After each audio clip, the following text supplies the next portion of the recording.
बागेश्वर धाम के धीरेन्द्र शास्त्री के चमत्कार के बारे में लोग जानना चाह रहे हैं। आज हम इसी पर बात करेंगे कि क्या और कैसा है बागेश्वर धाम, आखिर क्यों यहाँ के बाबा इतने पॉपुलर हुए हैं। छतरपुर से खजुराहो की ओर 4 लेन रास्ते पर करीब 15 किलोमीटर चलने पर ही बाएं हाथ पर एक रास्ता कटता है जो गढ़ा गांव की ओर जाता है। पहाड़ी पर स्थित है बागेश्वर धाम। बने हैं 2 मंदिर।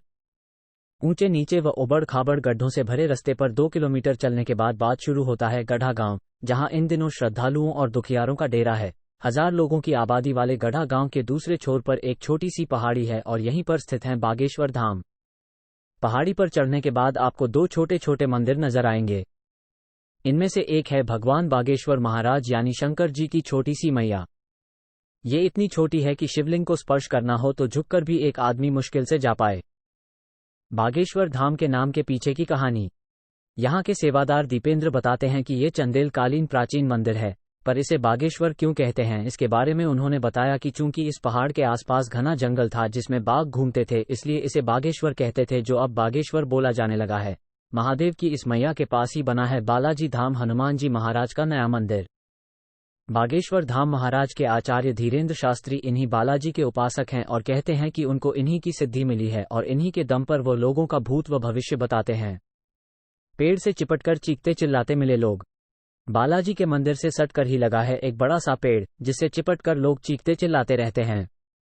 इसके बारे में दीपेंद्र कहते हैं कि ये प्रेत बाधा से ग्रसित लोग हैं जो यहाँ मंगलवार और शनिवार को आते हैं। इस पेड़ में पॉजिटिव एनर्जी है और उसे छूकर या उससे चिपटकर इन लोगों के दिमाग पर छाई निगेटिव एनर्जी दूर हो जाती है। बागेश्वर धाम पॉपुलैरिटी। मीडिया में भी यही नाम छाया हुआ है। बागेश्वर धाम के धीरेन्द्र शास्त्री के चमत्कार के बारे में लोग जानना चाह रहे हैं।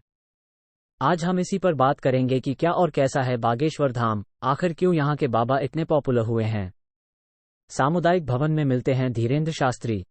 इन 2 छोटे छोटे मंदिरों के दर्शन कर नीचे उतरते हैं तो वहीं पर बना है आचार्य धीरेन्द्र शास्त्री का वो स्थान जहां वो रहते और जनता से मिलते हैं। पहाड़ी के ठीक नीचे ये 2 मंजिला इमारत गांव की पंचायत का सामुदायिक भवन है, जिसमें धीरेन्द्र ने लोगों की सहूलियत के लिए ठिकाना बना लिया है। इस परिसर में एक तरफ से लोग आते हैं और दूसरी तरफ से दर्शन कर निकलते रहते हैं।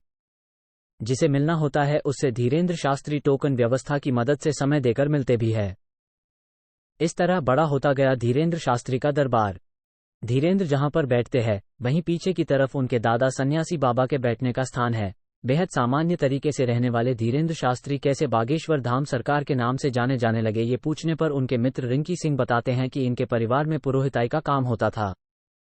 इनके दादा भी यही काम करते थे, यानी कि पर्चा पर कुछ लिखकर भूत भविष्य बताने का काम। शुरुआती दिनों की छोटी मोटी पुरोहिताई के बाद धीरेन्द्र रामकथा करने लगे। आसपास के गांवों में कथा से जो मिलता था उसे रख लेते थे। इस बीच कुछ कथित सिद्धियों के चलते उनकी तरफ से बताई गई बातें सच होने लगी तो उनका दरबार बड़ा होता गया। कोरोना काल और यूट्यूब ने पूरे देश में किया पॉपुलर। रही सही कसर कोरोना काल और सोशल मीडिया के प्रचार ने पूरी कर दी। लोगों ने घर बैठे खूब कथा सुनी, लाइव प्रसारण देखा और यूट्यूब ने उन्हें देश भर में पहुंचा दिया। बस फिर क्या था, महाराज की ठेठ बुंदेली बोली, उनका लड़कपन, बोलचाल की अदा, अपने बालाजी पर अटूट भरोसे ने ही उनको पिछले 2 साल में ही भारी लोकप्रिय कर दिया। धन्यवाद।